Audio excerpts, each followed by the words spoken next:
Hello friends, welcome back on my channel science tutorial. और मैं chemistry का lesson 2 के कुछ वीडियो मैंने अपलोड कर दिए हैं। और ये हम उस वीडियो में हमने देखा कि मेटल ऑक्साइड के साथ एसिड और बेस का क्या रिएक्शन होता है, मेटल कार्बोनेट के साथ क्या होता है। तो ये सारी चीजें हमने पीछे देख ली। अब एसिड और बेस में ऐसा क्या है जिसकी वजह से उनका जो हर एसिड का लगभग एक जैसी प्रॉपर्टी होती है, तो हम आगे देखेंगे। और इस चैनल में मैं आपको थोड़ी सी इन्फॉर्मेशन और देना चाहती हूँ इस वीडियो में, कि अब मैं थोड़े से इंफॉर्मेटिव न्यूज भी दिया करूंगी। जैसे 10th के बच्चे हैं या किसी भी क्लास के बच्चे तो हर साइट पे विजिट करते रहते हैं कि बोर्ड के एग्जाम का क्या है, सिलेबस क्या है, कहाँ से आएगा, बुक्स कहाँ से डाउनलोड करें। तो मैं आपको प्रॉपर वो वीडियो भी प्रोवाइड कराऊंगी ताकि आपको अननेसेसरी इधर उधर पेज खोलने की जरूरत ना पड़े और अननेसेसरी न्यूज पढ़ने की जरूरत ना पड़े। और थोड़ा सा मैं कॉम्पिटिटिव जो बच्चे हैं जिनको जनरल साइंस की जरूरत होती है, अपने बीएड के एग्जाम में या किसी भी एग्जाम में जनरल साइंस की थोड़ी बहुत जरूरत होती है, उसके लिए भी मैं थोड़े वीडियो अपलोड करूंगी और साइंस रिगार्डिंग, ताकि वो आपके लिए हेल्पफुल हो। और कोशिश करूंगी कि कोड वर्ड वगैरह बना दूं ताकि मेमोराइज करने में इजी हो। तो फिर से मेरे चैनल को लाइक अगर पसंद आ रहा है तो लाइक, सब्सक्राइब और शेयर करना ना भूले। तो फिर हम आगे चलते हैं। तो हमारा अगला टॉपिक है, हमने यहाँ तक तो कर लिया था। उसके बाद हमारा अगला है, what do all acids and all bases have in common. All acids और ऑल बेस में क्या कॉमन है? तो we have seen that all acids have similar chemical property. और मेटल के साथ रिएक्शन कर रहा है तो हाइड्रोजन गैस, और वो सारी कार्बोनेट के साथ कर रहा है, तो वो सारा रिएक्शन हमने पीछे देख लिया। What leads to the similarity in property? We saw in activity that all acids generate hydrogen gas. आपको पता है पॉप साउंड के साथ निकली थी मेटल के साथ रिएक्ट करने पे। So hydrogen seem to be a common to all acid. मतलब हर एसिड के साथ रिएक्शन अगर मेटल के साथ कर रहा है तो हाइड्रोजन गैस निकलेगी ही निकलेगी। तभी तो मतलब मैंने आपको ये चीज बताया था कि किसी भी कंटेनर में हमें खट्टी चीज नहीं रखनी चाहिए, नहीं तो वो रिएक्शन करके उसमें हाइड्रोजन गैस जनरेट होने लगती है, क्योंकि खट्टी चीजों में, दही वगैरह में क्या होता है, एसिड होता है। Let us perform an activity to investigate whether all compound containing hydrogen are acidic. हमें एक एक्टिविटी करनी है, क्या जितने भी कंपाउंड जिसमें हाइड्रोजन होता है क्या वो सारे एसिडिक हैं? तो हमने क्या किया, acid solution in water conduct electricity, एक ये हमने हेडिंग है हमारी, हमने सेटअप कर लिया। Take solutions of glucose, alcohol, hydrochloric acid and sulphuric acid. आपको पता है ग्लूकोज में भी क्या होता है, हाइड्रोजन होता है, C6H12O6। हाइड्रोजन अल्कोहल में तो होता ही होता है, NaOH, सोडियम हाइड्रोक्साइड, उसमें भी अल्कोहल हाइड्रोजन है। हाइड्रोक्लोरिक एसिड HCl, उसमें भी हाइड्रोजन है। सल्फ्यूरिक एसिड H2SO4, उसमें भी हाइड्रोजन है। तो क्या सारे एसिड्स हैं? Fix 2 nails on a cork and place the cork in 100 ml beaker. हमने क्या किया, ये रबर का एक कॉर्क ले लिया और ये एक बीकर में रख दिया, ठीक है। Connect the nail to the 2 terminals of 6 volt battery. 6 volt का बैटरी ये लिया और इसके 2 टर्मिनल्स को, नेल के एक टर्मिनल को हमने इधर से कर दिया, एक टर्मिनल को इधर से। और आपको पता है ना, ये बड़ा साइन पॉजिटिव का दिखाता है और बैटरी का छोटा साइन नेगेटिव टर्मिनल होता है। ये हमने एज्यूम हमने वो मान लिया है। उसके बाद नाउ पोर करना है some dilute HCl in the beaker. इस बीकर में हमें कुछ HCl डालना है, डाइल्यूट HCl डालना है। और स्विच ऑन द करेंट। और क्या करना है, जो हमने यहां से नेल को 2 टर्मिनल से जोड़ा था उसको हम ऐड कर देंगे। Repeat the dilute this. अब इसको हम डाइल्यूट सल्फ, एक बार हमने कर लिया, बल्ब हमारा ग्लो हो गया, दिख रहा है बल्ब हमारा HCl के साथ ग्लो हुआ। फिर हम अब इस कंटेनर में हमने क्या रखा, अब हम डाइल्यूट अब हम क्या रखेंगे, यहाँ H2SO4 सल्फ्यूरिक एसिड रखेंगे। तो उसके साथ भी हम देखेंगे सेम चीज होगा। अब ग्लूकोज और अल्कोहल के साथ भी रखेंगे। तो क्या सारे केसेस में बल्ब ग्लो होता है? हम आगे देखते हैं। The bulb will start glowing in the case of acid. Acid के केस में तो बल्ब ग्लो हो रहा है, but you will observe that glucose and alcohol solution do not conduct electricity. जबकि स्पाइट ग्लूकोज और अल्कोहल में भी हाइड्रोजन था, लेकिन वो तो इलेक्ट्रिसिटी कंडक्ट नहीं कर रहा है, ठीक है। तो क्या हर हाइड्रोजन वाला कंपाउंड एसिड होगा? तो इसका मतलब हर हाइड्रोजन वाला कंपाउंड एसिड नहीं होगा।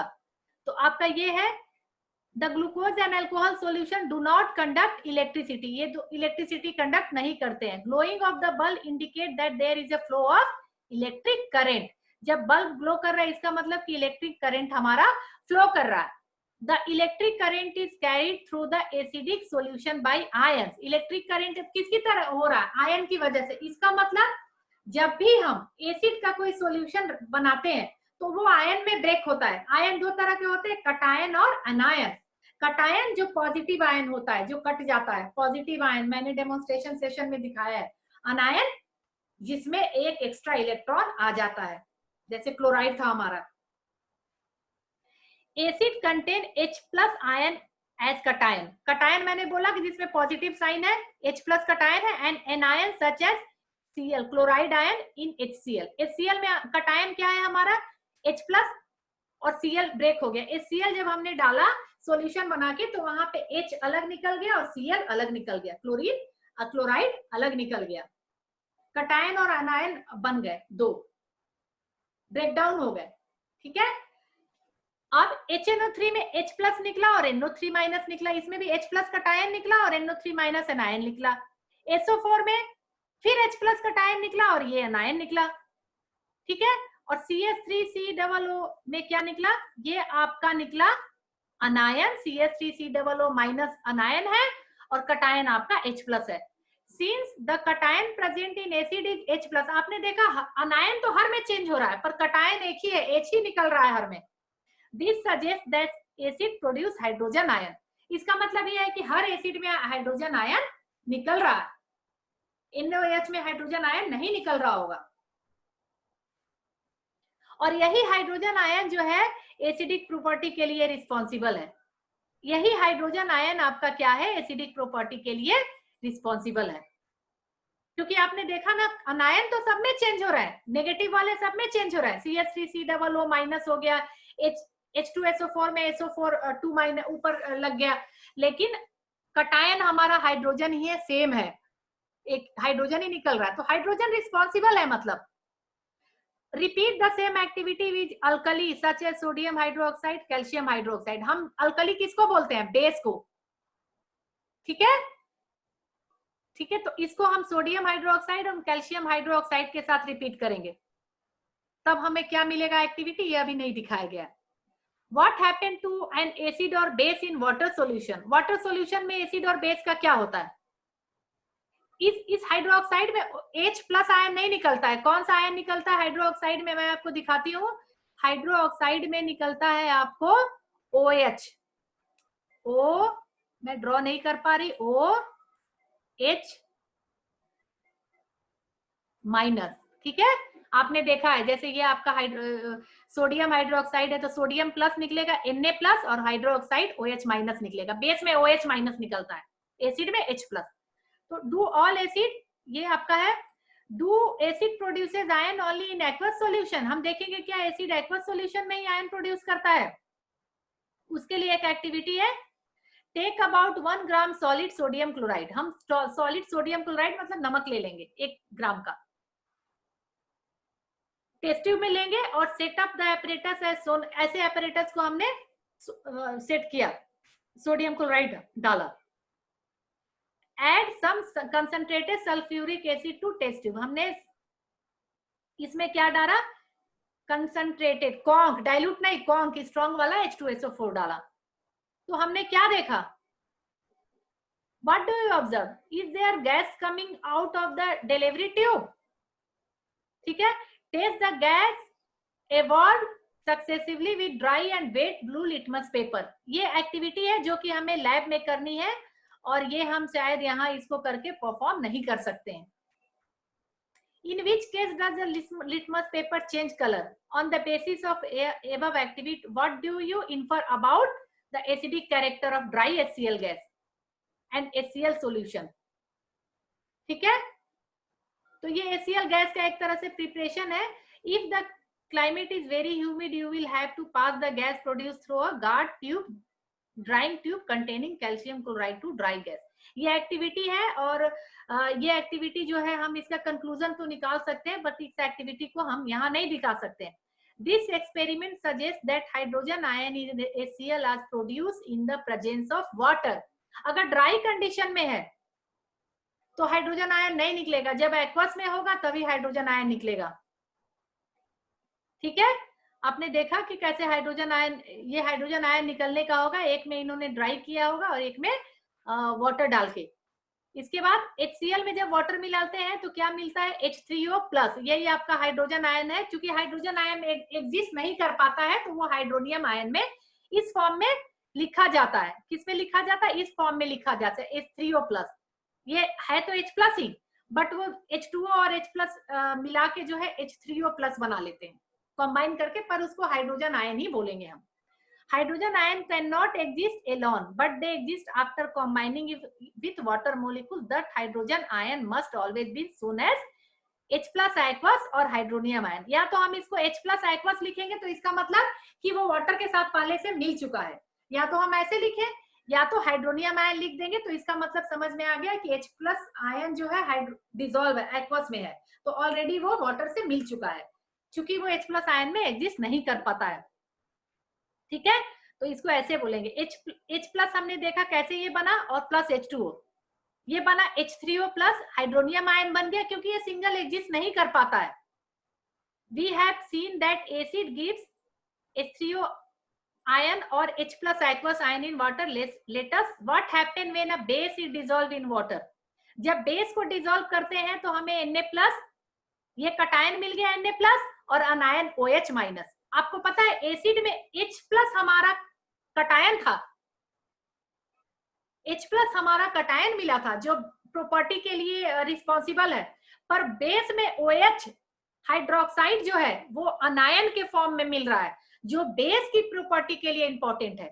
एसिड के प्रॉपर्टी के लिए क्या इंपॉर्टेंट है, एसिड के प्रॉपर्टी के लिए इंपॉर्टेंट है आपका, एसिड की प्रॉपर्टी के लिए इंपॉर्टेंट है आपका H+, ठीक है, और बेस की प्रॉपर्टी के लिए आपको रिस्पॉन्सिबल है OH, तो जिसमें OH मैक्सिमम केस में होगा वो बेस होगा OH-। तो देखा, ये आपको कटायन है, ये कटायन है ना, जब पॉजिटिव साइन है तो कटायन है। एसिड जो है कटायन पे डिपेंड है, H+ कटायन पे, और बेस है OH- अनायन पे डिपेंड है। अंडरस्टूड? तो ये हम इसको आगे लेके चले, तो हम इसको आगे लेके चलते हैं, और हमारा ये है। इसके बाद है हमारा KOH, यहाँ पे KOH, पोटेशियम हाइड्रोक्साइड को जब हमने किया H2O में, एक्वस सॉल्यूशन एक्वस होना चाहिए, पानी मिलना चाहिए, तो K+ बना OH, तो ये OH रिस्पॉन्सिबल है हमारा किसके लिए, ये OH हमारा रिस्पॉन्सिबल है, ये OH हमारा रिस्पॉन्सिबल है किसके लिए, बेस की प्रॉपर्टी के लिए OH रिस्पॉन्सिबल है, यहाँ भी बेस की प्रॉपर्टी के लिए रिस्पॉन्सिबल है। ठीक है, तो मैग्नीशियम हाइड्रोक्साइड आपका बेस है, मिल्क ऑफ मैग्नीशिया, और KOH भी बेस है, क्योंकि ये बेस जो है OH पे डिपेंड है। Base generate hydroxide OH ion in water. Bases which are soluble in water is called alkali. जो बेस वाटर में सॉल्युबल है, जो बेस वाटर में सॉल्युबल है वो अल्कली है। जैसे कोई KOH क्या है, अल्कली है, क्योंकि वाटर में ये सॉल्युबल है। क्योंकि वाटर मिलाने के बाद आप देख रहे हैं ना, ये K+ और OH- में ब्रेक हो रहा है, तो मतलब सॉल्युबल है, तो ये अल्कली इसको बोलते हैं, जो बेस वाटर में सॉल्युबल होता है। ठीक है, अब हम आगे देखते हैं, इसमें आगे है, all bases do not dissolve in water and alkali is base that dissolves in water. Alkali he water में डिसॉल्व होता है, इसलिए उसका नाम हमने कॉमन अल्कली रख दिया है। दे आर सोपी, सोपी होता है टच में, चिकना सोप की तरह, बिटर थोड़ा कड़वा होता है, एंड कोरोसिव, ठीक है, कोरोसिव तो पता है, कोरोजन जो कि जिसमें कि वो लग जाता है, जंग रस्टिंग हो जाती है। नेवर टेस्ट और trust them as they may cause harm, इससे हार्म भी हो सकता है। तो हमारा एक आपका निकल गया। Now as we have identified that all acid generate H+ aqueous, aqueous लिखेंगे या H3O+ आयन, और बेस OH-, मतलब एसिड जो है H+ कटायन दे रहा है और बेस OH- अनायन दे रहा है, ये भी पूछा जा सकता है। ठीक है, तो एसिड और बेस क्या मिलाते हैं, सॉल्ट एंड वाटर, H, ठीक है, ये हमारा H है, और ये क्या है XM, ये हमारा मेटल है, और ये मान लो क्लोरीन है। मान लो कि यहाँ पे है HCl, मैं आपको एक टेबल में बना के दिखा रही हूँ। तो जैसे ये इन्होंने लिया है, मैंने एक एग्जांपल लिख दिया HX की जगह मैंने HCl ले लिया, एसिड ले लिया, प्लस MOH, MOH बेस है, तो बेस की जगह मैंने सोडियम हाइड्रोक्साइड ले लिया। तो हमने क्या देखा, ये हमने देखा कि सोडियम, ये क्लोरीन जो है सीधे जो है सोडियम के साथ मिलके सॉल्ट बना ले रहा है। ये न्यूट्रलाइजेशन रिएक्शन है, इसको समझा रहे हैं। तो ये इसने NaCl बना लिया, यहाँ NaCl बना लिया, ये हमारा NaCl है, और प्लस H, जो इसका H था और इसका OH, इन दोनों ने मिला के क्या बना लिया, वाटर बना लिया। तो ये हमारा न्यूट्रलाइजेशन रिएक्शन है एसिड और बेस का। चूंकि यहाँ पे क्या है, H प्लस एक्वस और OH माइनस, ये भी देखिए आप, OH माइनस था इसका, कैसे ये हुआ, OH माइनस था इसका, इससे आया था, H प्लस इससे आया था एक्वस से, ठीक है, दोनों ने मिला के फिर H2O बना लिया, ठीक है, जो मैंने ऊपर आपको समझाया था H और OH, तो इसने H2O बना लिया। तो हम यहाँ तक इसको देखेंगे और आगे देखते हैं हम।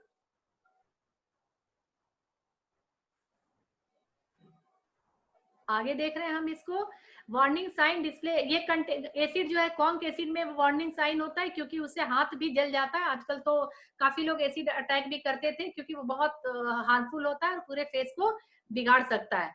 तो ये आपको यहाँ तक है, और आगे मैं आपको बताऊंगी एसिड बेस जो है कौन से H3O और OH जो है the process of dissolving an acid और base in water is highly exothermic.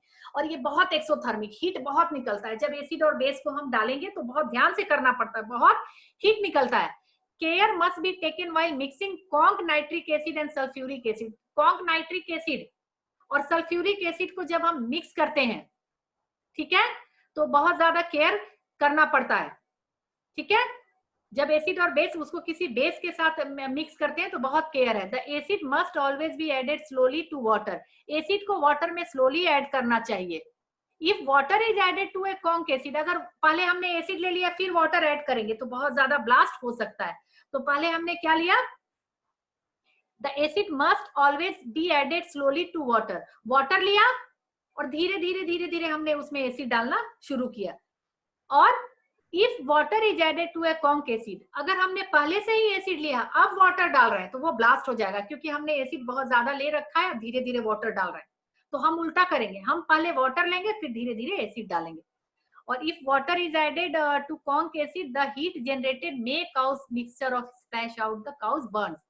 तो एसिड के साथ क्या करना चाहिए, the acid must always be added slowly to water with constant stirring.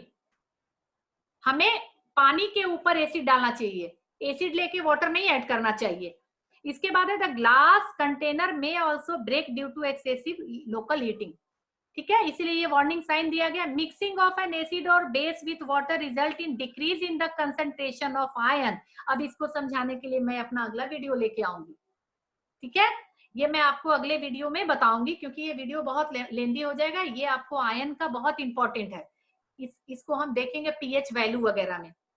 और तब तक जो है आप इसको देखते रहिए, लाइक और शेयर करते रहिए। Thanks for watching.